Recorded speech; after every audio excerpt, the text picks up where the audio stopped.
Good evening. How's everybody doing? Great to be learning with you on a Sunday, Yom Rishon. Let's light up the darkness.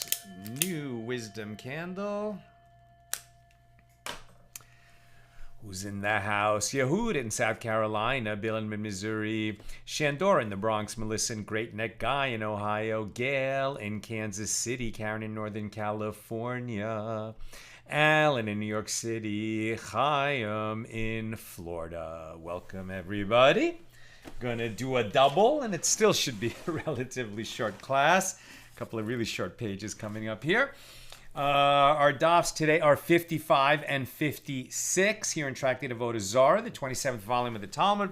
Continuing our discussion of Mishna number 7 here in chapter 4. Fascinating Mishna, the philosophers of Rome challenging our sages and saying, well, if God is so angry and intolerant of Avoda Zara, of idolatry, why doesn't God just eliminate it, right?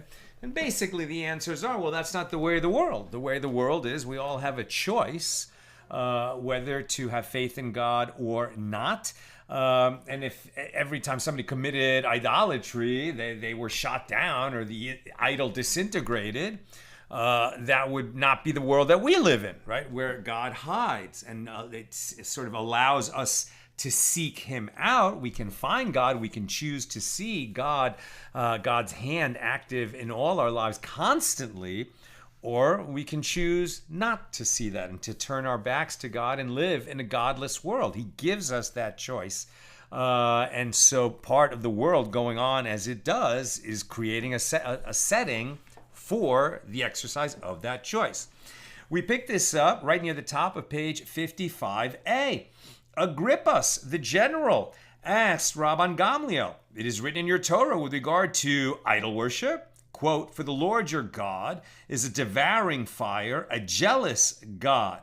Deuteronomy 4:24. We just read that in Shul yesterday. It was last week's Torah portion. And it was Moses warning the people, as he will now continue to warn them in this week's Torah portion, Akev, you're going to go into the land. You're going to get fat and complacent and think that the reason you're having prosperity is because of the strength and the work of your own hands. It's all your own doing. And you'll get arrogant and ungrateful. And then you'll turn and follow the gods of others, and it will be a calamity for you, right? I mean, Moses laid it out for the Jewish people right at the outset, and this is part of that discussion that Moses is having with the Jewish people in his final sermon, his final class, as it were, to the Jewish people on the eve of their entering the Holy Land. which he cannot accompany them. He's going to have to stay on the east side of the Jordan. So, this is that verse. For the Lord your God is a devouring fire, a jealous God. So Agrippas, the general, right, this Roman general is asking Rabban Gamliel, doesn't jealousy arise only in the following cases? A wise man might be jealous of another wise man, and a mighty man might be jealous of another mighty man, and a rich man might be jealous of another rich man. If so, why is God jealous of objects of idolatry which are not God's? It's not a bad question. Not a bad question. Right? We actually have a similar teaching from our sages when it comes to the 10th commandment against coveting. Right? What is it that we covet? Something that we think we ought to have, even though our neighbor has it and we don't. Right? But the peasant doesn't think when the princess rides by in her, carriage with 12 horses pulling it, that she should be his girlfriend, right? That doesn't really occur to him. He thinks that his neighbor's wife should be his girlfriend, right? He covets that which he thinks he has some, cause to have, some. It's comparable. It's on his level in some way. He doesn't covet that which is, 10 steps above him. So why would God care to be, a jealous God and a devouring fire? It's like, why is God giving any care, any concern for the fact that people are worshiping idols? Why should God care? It's so far beneath him, right? That's the question that's being asked. Let's see what Rabban Gamliel says. Rabban Gamliel says to Agrippas, I will relate a parable to you. To what is this matter comparable? It can be compared to a person who married a second wife in addition to his first wife. Okay, not permitted for the last 1,000 years, but it was permitted in the ancient world. Now, if the second wife is more distinguished than the first wife is not jealous of her. Okay. In fact, I don't really have any experience. I can't quite imagine it. But if we kind of put on our imagination caps, as dramatists, let's say, in a world where people do have multiple wives, and it's just accepted, well, so then if he takes a second wife that comes from a fine family, and that brings sort of political connections and business relationships and principles, so to speak, into the family, so the first wife is going to benefit from that. Right? And is not going to feel jealousy about it. It's the way of the world. Husbands had multiple wives in the ancient world. At least the second wife is bringing something into the situation. But if the second wife is less distinguished than the first wife, then she is jealous of her. Right? Why are you bringing this tramp into the house? Maybe she's younger, pretty, or whatever, but she doesn't add anything to our situation. There's no distinction to her. What's the matter with you? Would feel the first wife, probably would say, the first wife to this husband who brings in, this second wife that is adding nothing to this situation. So it's an unusual, parable, unusual analogy, but okay, it's Rabban Gamliel who's bringing it down for us, so let's just take it at face value, because certainly Rabban Gamliel was a sage of tremendous, tremendous wisdom, and I am no way challenging him. So let's take it at face value. What's he saying? Right? What he's saying is, why would God care? God is offended. Right? God is offended that we, who are his children, who have a direct relationship with God who brought our family. Right? The Jews are a family. Sometimes we're called a religion, sometimes we're called a nation, sometimes we're called a tribe. But the heart of it is we're a family, right? You can get adopted into the family. You can join the family even if you weren't born into the family. And we have some aspects of a nation, and we have some aspects of a religion because we, the Jewish family, are bound by the commandments of the Torah. But we have this direct relationship. The children of Israel have this direct relationship with God, who interceded in history to bring our family out of slavery in Egypt and took our family to Mount Sinai and gave our family the 10 Commandments on behalf of the world, but gave it to us on behalf of the world, and fed us with manna and provided water from a rock. This is all this week's Torah portion. From a rock in the desert, and provided our family with the clouds of glory in the wilderness. I mean, and there never was before or since this kind of a direct relationship.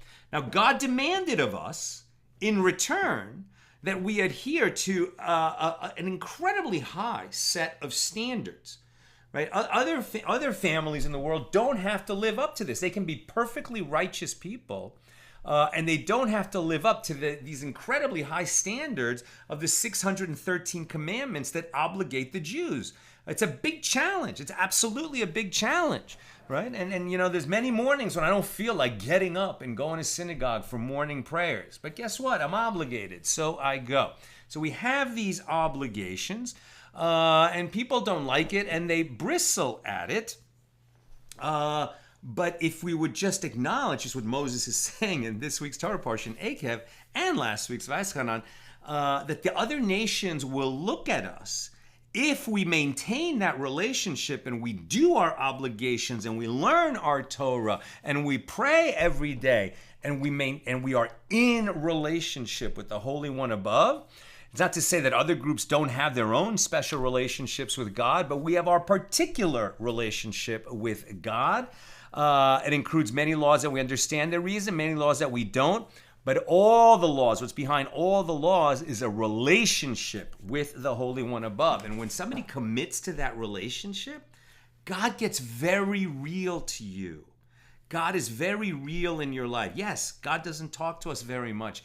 God speaks in the language of events, and you have to consciously seek it out to see it.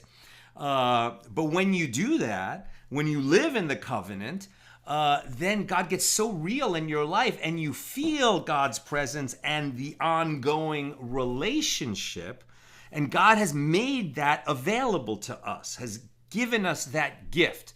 And so Jews who turn their back on that gift and go off and marry a trampy second wife who brings nothing to the relationship, here I'm meaning idolatry, false idols, that's what angers God, right? And that's the analogy that Rabban Gamliel is making. To marry this tramp, right? And if you want to reverse the gender roles, doesn't matter, right? But a second spouse who adds nothing to the relationship and only detracts, it's an insult, right, to the first wife, so to speak, the loving wife, the God who has given us so much, nurturing us every day, and making God's self available to us. And one who turns their back on that, yeah, it gives great offense. And perhaps that's how Rabban Gamliel is drawing this analogy. Zunin said to Rabbi Akiva, listen, both my heart and your heart know that there's no substance to idol worship. Nevertheless, here's another argument. Don't we see people who go with broken limbs to worship idols and come back when they are whole? What is the reason for this? In other words, can't we see in the world that people who practice idolatry benefit from it? That the idol seems to heal some people who are sick, or seems to help some people win a war that otherwise wouldn't win it. The idolatry is working. Why would God allow that if he hates idolatry? Rabbi Akiva said to Zunin, I will relate a parable to you. To what is this matter comparable? It can be compared to a trusted person who was in a certain city, and all the residents of his city would deposit items and money with him, even not in the presence of witnesses, because they trusted him and he trusted them. And there was one man who did not trust this very trustworthy man who kept valuables on behalf of others in the city, but there was one guy who didn't trust him. So it's not that he wouldn't deposit items with him, he still would do that, but when he deposited items with him, he would always do so in the presence of witnesses, which is not bad. That's the correct thing to do, but his motivation was different, right? Because he doesn't trust this guy like everyone else does. So on one occasion, that person forgot and deposited money with him, not in the presence of witnesses. So the trusted man's wife said to him, come, let us deny that he deposited the money with us, as there are no witnesses, right? According to his own system, let it be true that we shouldn't be trusted. Why should we honor him who doesn't trust us? But the man said to her, should we lose our credibility and act deceitfully just because this fool acted improperly and did not require the presence of witnesses? And so too, with regard to different forms of suffering, at the time when they are sent to afflict the person, an oath is administered to them as follows. This is fascinating. This analogy is not going the way you might have thought it was going to go. Right? When people get ill, it's like God has sent a messenger to make that person ill. Call it the illness personified, call it an angel who delivers the illness. Some kind of a messenger from God has to deliver the illness, right? So an oath is administered to the illness as follows. Take an oath, right? In heaven, this oath is administered to the illness. Take an oath that you shall not go and afflict the person except on such and such a day, and you shall not leave him except on such and such a day, at such and such an hour, by means of so and so, a specific doctor, and by means of such and such a medicine, right? God has already fated the disease to last a certain amount of time, to begin on a day and end on a day. So when the time came for the suffering to leave this sick man, at that time, the sick man happened to go to a temple of idol worship. And so the suffering said, if I leave now, when I'm scheduled to leave, but if I leave now, it will appear that the reason I, the illness, am leaving is because the sick man went to pray in the temple of idol worship. So I should break my oath that I swore in heaven as to which hour I would leave in order not to give credence to the prayer that this guy did in the temple of idolatry. So by right, we should not leave now. But then the illnesses say, should we lose the fulfillment of our oath just because this fool is acting improperly? And this is consistent with that which Rabbi Yochanan says. What is the meaning of that which is written? Then the Lord will make your plagues wonderful, and the plagues of your seed even great plagues, and faithful and evil and faithful sicknesses. Deuteronomy 28:59. The term evil does not mean that the agent of sickness is itself evil. Rather, this is referring to its mission, which is to cause harm. So the term "and faithful sicknesses" indicates that the illnesses are faithful to their oath and adhere to the times designated for the affliction, even though at times, right, if enough idolaters are praying to their idols that they be healed, some of them will just be healed in the natural course of things, and it will appear like their prayers to the idol worked. So, if heaven was going to interfere and be so, if God hated idolatry so much that he was going to interfere in history to ruin idolatry, and for all the reasons we've already stated, that's why he doesn't do it. But since he doesn't do it, there are times when idolatry is going to look like it's working.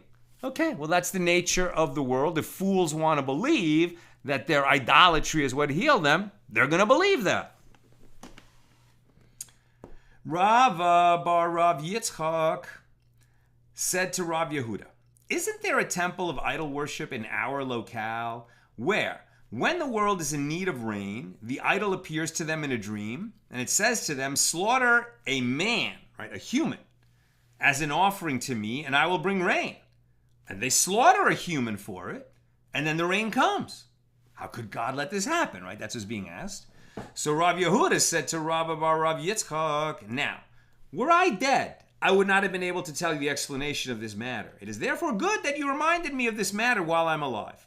The explanation is, as Rav says, what is the meaning of that which is written? And lest you lift up your eyes to the heavens, and when you see the sun and the moon and the stars, even all the host of heavens, you are drawn away and worship them and serve them, which the Lord your God has allotted, chalak, to all the nations under the whole heaven. Deuteronomy 4:19. So what's this verse saying? It teaches that God allowed the nations of the world to be misled, shechelikan, by matters that seemingly indicate that the idol worship is effective. Why would God do that? in order to expel the nations from the world due to their decision to engage in idol worship. And this is consistent with that which Reish Lakish says. What is the meaning of that which is written? If it concerns the scornful, he scorns them. But to the humble, he gives grace. Proverbs 3:34. What does this mean? We've seen this teaching before. One who comes in order to become impure, i.e. to sin, they in heaven provide him with an opening to do so, and he is not prevented from sinning. The way of the world is, we all have a choice. We can choose to do idolatry or choose not to do it. We can choose to perform, prohibited sexual practices, or we can choose not to do that. We can choose to perform violence, or we could choose not to do that. And we'll be given the opportunities. If we want to sin, there's going to be an opportunity to sin. But if we want to strengthen our resolve and resist the urge of the evil inclination, then we'll also be given help with that. And if one comes in order to become purified, i.e., not to sin, then not only is he allowed to do so, to not sin, but they in heaven assist him. Right? So once you make that resolve to stay off the sin, you will get help. It won't be easy. It's not like you just make a choice and I'm not going to sin anymore. And obviously, it's not like that. Like any other addictive, destructive behavior, it's not easy. But when you commit to a better, higher path, then over the course of that journey, you will find assistance that you did not expect. And that concludes our discussion of Mishnah number 7. Now, Mishnah number 8, here in chapter 4. One may purchase from a Gentile a wine press in which the grapes have been trodden on, despite the fact that the Gentile takes grapes in his hand from the winepress and places them on the pile that remains to be trodden on. And the Gentile's touch does not render the juice of the grapes wine used for libation and idol worship, which is forbidden, until it descends into the collection vat, because until then it does not have the status of wine. Once the wine descended into the collection vat, that which is in the vat is prohibited, and the rest, which did not yet descend into the vat, is permitted. Bottom line, we know, and we started this at the beginning of this tractate, that the wine of Gentiles generally is prohibited to Jews. Why? Because in the ancient world, the wine of Gentiles was the wine of idolaters, and wine was probably the most commonly used substance in idolatry, right? That the idolaters would pour libations of wine in front of their idols. So therefore, any wine that was in the possession of an idolater was likely to be used in part or contribute to, just somehow associated with idolatry, and so it becomes absolutely prohibited for Jews to possess it or benefit from it in any way. The wine of idolaters is prohibited. So what this Mishnah is asking is, when does the juice of grapes become wine, right? At what stage in the process would we call it wine? Prior to that, okay, the idolater's just handling grapes. Even if he's putting grapes in his wine press, it's not wine yet. So it's really wine that is prohibited. The precursors of wine are not, but where do we draw the line? One may tread on grapes together with the Gentile in the wine press, and now we're in 55b, but one may not harvest grapes with him. After the harvest, the grapes are brought to the winepress, which is ritually impure. This would render the grapes impure, and it is prohibited to render produce of Eretz Yisrael impure, right? Impure, meaning like produce that comes into contact with a dead body, right, and becomes tameh. So now it's disqualified from ever using it as teruma to give to a priest. Many rules that we've talked at other times about tahara and tuma, right? Ritual purity, tahara, ritual impurity, tuma. A non-priest can eat food that is tameh. It doesn't mean that produce that becomes tameh can't be eaten by Jews, but it can't be brought into the holy temple. It can't be given to a priest as teruma, the tithe that goes to a priest, etc. What they're saying here is, okay, it doesn't mean that if food became chulin, non-sacred food, became tameh, that then we can't use it. Of course we can. But it is prohibited to render it tameh on purpose. And that's going to have some relevance here. In the case of a Jew who produces his wine in a state of tuma, impurity, one may not tread on grapes nor harvest them with him, as it is prohibited to assist transgressors. But once he has produced his wine, one may take the barrels to the winepress with him, as the wine is already impure. And one may also bring the barrels from the winepress together with him. And similarly, in the case of a baker who makes his bread in a state of tuma, one may not knead or arrange the dough in the shape of bread together with him, so as not to assist in a transgression. But one may take the bread with him to the bread merchant, because it's already tameh. We're not helping him create the tameh bread. We're just sort of, transporting bread alongside with him. Now, and that is the Mishnah number 8 on 55b. Now we'll continue with the Gemara. Rav Huna says, with regard to wine, once it begins to flow toward the exit from the wine press, it can become wine used for a libation in idol worship if it is touched by a Gentile. So the Gemara asks, but we learned in the Mishnah, one may purchase from a Gentile a wine press in which grapes have been trodden on, despite the fact that the Gentile took grapes in his hand and placed them on the pile of grapes that remained to be trodden on. So presumably the wine began to flow once the grapes were pressed, and yet the Mishnah states that the wine has not become forbidden for Jews to benefit from it. So Rav Huna said the Mishnah is referring to a wine press that is stoppered and full, and therefore the wine does not flow out of it. The Gemara suggests, come in here a proof from the Mishnah, and the Gentiles' touch does not render the grape juice wine used for a libation in idol worship until it descends into the collection vat. And this indicates that even if the wine flows, it does not become wine, and therefore wine that is used for a libation, before it descends into the vat. So the Gemara answers, well, here too the Mishnah is referring to a wine press that is stoppered and full. The wine does not flow. So the Gemara suggests, come in here a proof from the Mishnah. Once the wine descended into the collection vat, that which is in the vat is prohibited, and the rest that did not yet descend into the vat is permitted, even though it already began to flow. So Rav Huna said, this is not difficult. Here in the Mishnah, the law is stated in accordance with the initial version of the Mishnah, and there in my ruling, the halakha is stated in accordance with the ultimate version of the Mishnah, and this is as it is taught in a baraisa. Initially, the sages would say, the following laws whose mnemonic, base dalet dalet, which stands for harvesting, botzrin, treading, dorchin, and treading, dorchin, they would say, and this mnemonic is a reminder for this, that one may not harvest grapes with a Gentile in order to bring them to the winepress, as this would render the grapes ritually impure, and it is prohibited to impart impurity to the non-sacred produce that is in the land of Israel. And one may not tread on the grapes together with a Jew who produces wine from his fruit in a state of ritual impurity, as it is prohibited to assist transgressors. But one may tread on grapes in the winepress together with the Gentile. So the Gemara comments, and we are not concerned about the ruling of Rav Huna, that from the time it flows, the wine is rendered wine used for a libation, right? Where they're disagreeing on when does the wine actually become wine, before or after it leaves the winepress. The Baraisa continues, but the sages later revised this law and said the following laws, whose mnemonic, dalet base dalet, which stands for treading, darchin, harvesting, botzrin, and treading, darchin. One may not tread on grapes in the winepress together with the Gentile. And the Gemara comments, this is due to the ruling of Rav Huna, that from the time that it flows, the wine can be rendered wine used for a libation.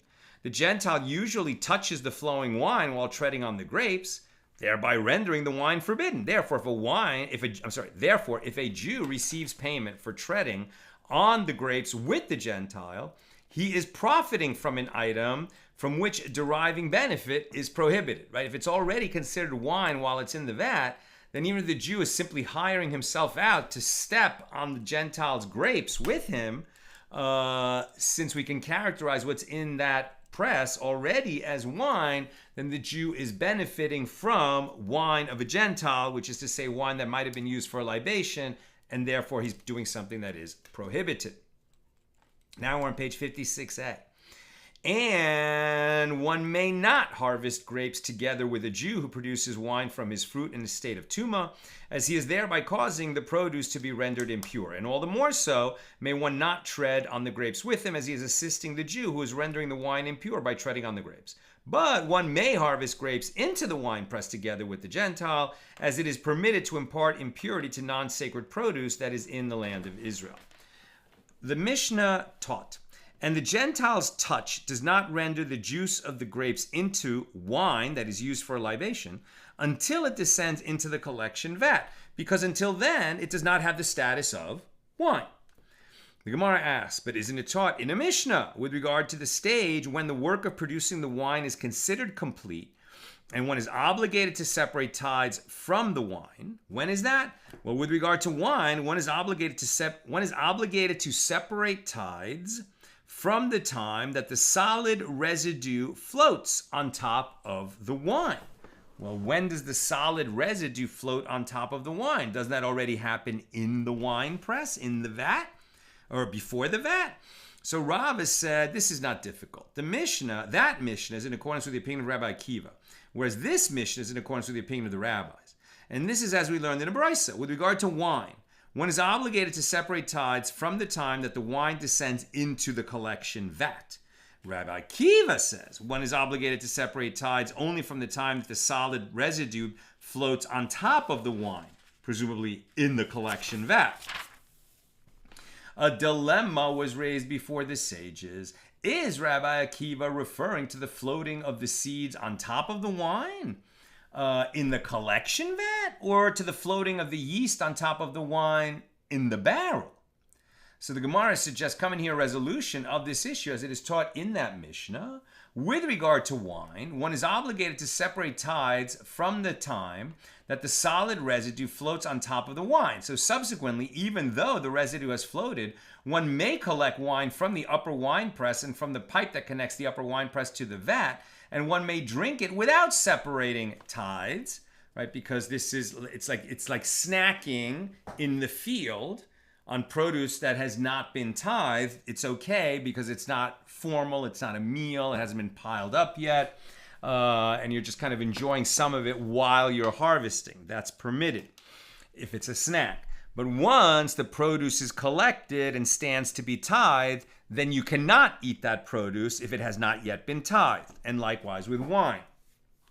So conclude from the Mishnah that we are speaking about the floating of the seeds on top of the wine in the collection vat. And the Gemara affirms, yes, conclude from it that it is so.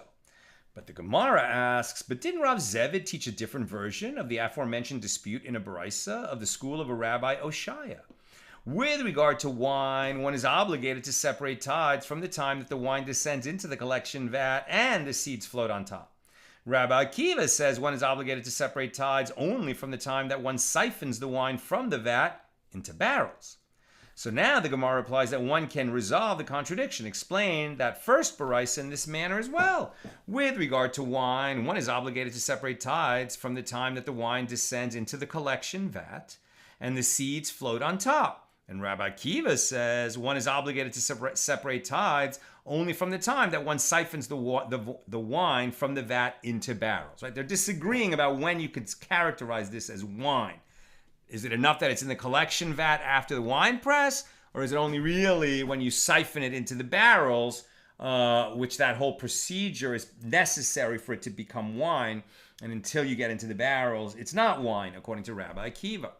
The Gemara asks, but whose opinion is expressed in the Mishnah that teaches the Gentile does not render the juice of the grapes into wine used for libation until it descends into the collection vat? Shall we say that the stage when the work of producing the wine is considered complete is subject to a dispute between three Tanaim? Do we have three different views?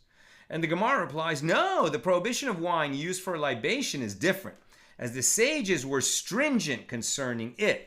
There's a difference. When are we going to consider it wine for the purpose of we have to tithe it now before we can drink it? And when are we going to consider it wine for the purpose of analyzing, did a Gentile own it and render it prohibited because he might have given a libation, or it's part of his process to create a libation for idolatry? It's not necessarily the same answer in these two different contexts, because even though tithing is a very important halakha, a very important law, it's not going to be as stringent as the highly stringent body of law that has to do with Avoda Zara, with idolatry.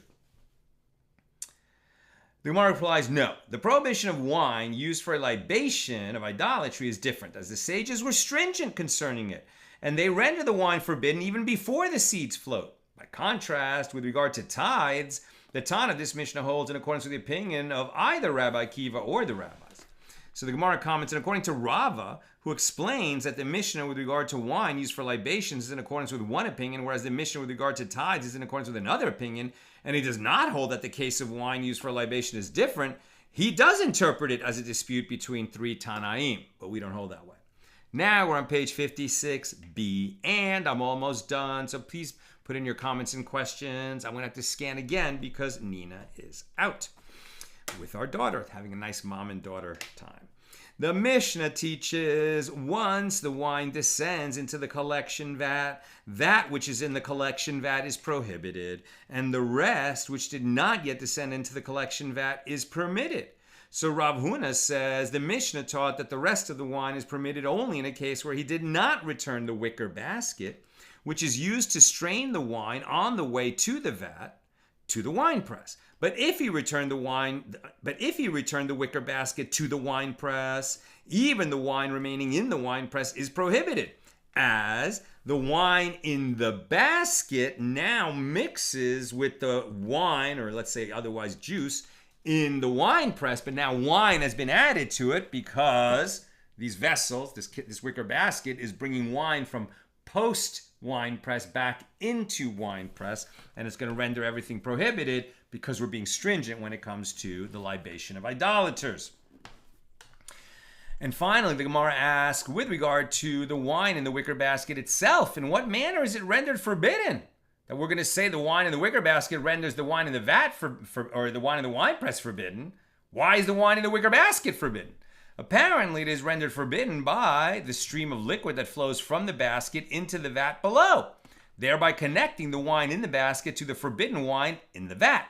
If so, conclude from Rav Huna's statement that an uninterrupted stream of liquid is considered a connection. I'm reminded of the thought experiment, right? I don't know why this is such a popular thought experiment years ago, of somebody urinating on the third rail in the subway, the electric third rail, and the question, would the electricity flow back up the stream, right? So is a stream of liquid going downstream, right, from one source to another, create a connection that would carry impurity from, the receiving end of the stream back up the stream to the source of the stream, or would it not carry that impurity up the stream, so to speak? Right, apparently it is rendered forbidden by the stream of liquid that flows from the basket into the vat below, thereby connecting the wine in the basket to the forbidden wine in the vat. Well, if so, conclude from Rav Huna's statement that an uninterrupted stream of liquid is considered a connection. But the Gemara rejects the inference. The reason for Rav Huna's statement could be different, as Rabbi Chia teaches that if one fills a Gentile's flask through a funnel, the wine in the funnel is rendered forbidden in a case where the level of the wine in his flask rose and reached the funnel. Here too, Rav Huna is referring to a case where the level of the wine in his collection vat rose and touched the basket. Not necessarily that wine flowing through the basket and then lower down into the vat would render the wine in the basket prohibited. It's more the possibility that the basket got lower and touched the wine in the vat, since everything was kind of close together anyway. So that's where we'll stop, and I will scan for some questions.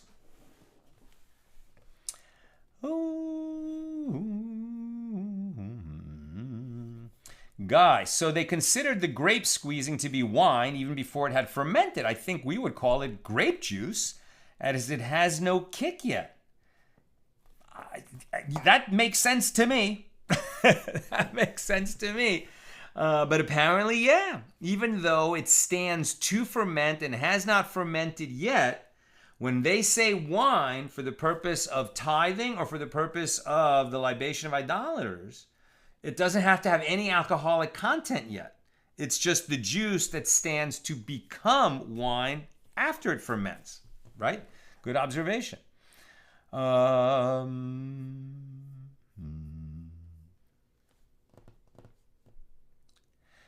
Joseph says it's the same question that atheists toss at religious people. The problem of evil. If evil exists, how can a good God allow it to exist?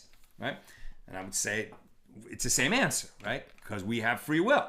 And if no evil existed, or if evil was always punished immediately, there would not be free will in this world, right? People would be like somebody who's, they would be like animals succumbing to a whip, right? Because if every time we did something evil, there was immediate consequences, that would be removing free will from this world. That is not the world that we live in. Very good, Joseph.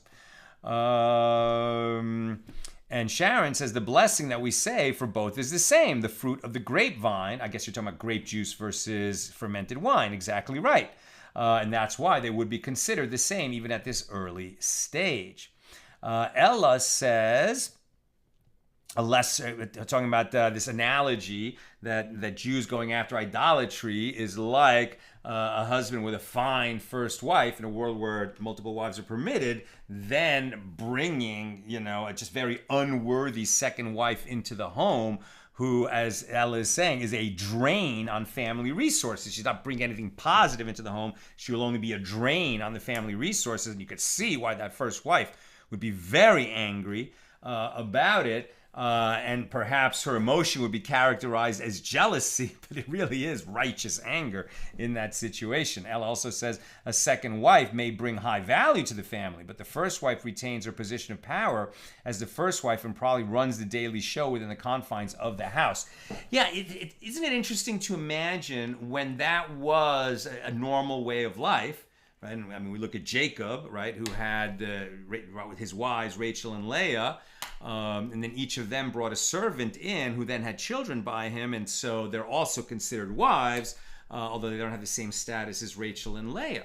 But in that world, there's just stuff that, there was etiquette and social niceties and social structure that just don't exist anymore in, non-bigamous cultures.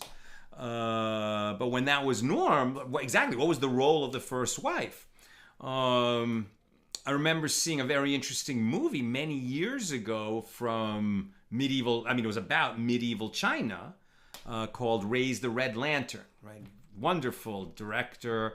And it was about just this, right? A king, I think he was a king, or maybe he was just some kind of very rich noble, but who had multiple wives, and each one sort of had her own house on the grounds of the palatial estate.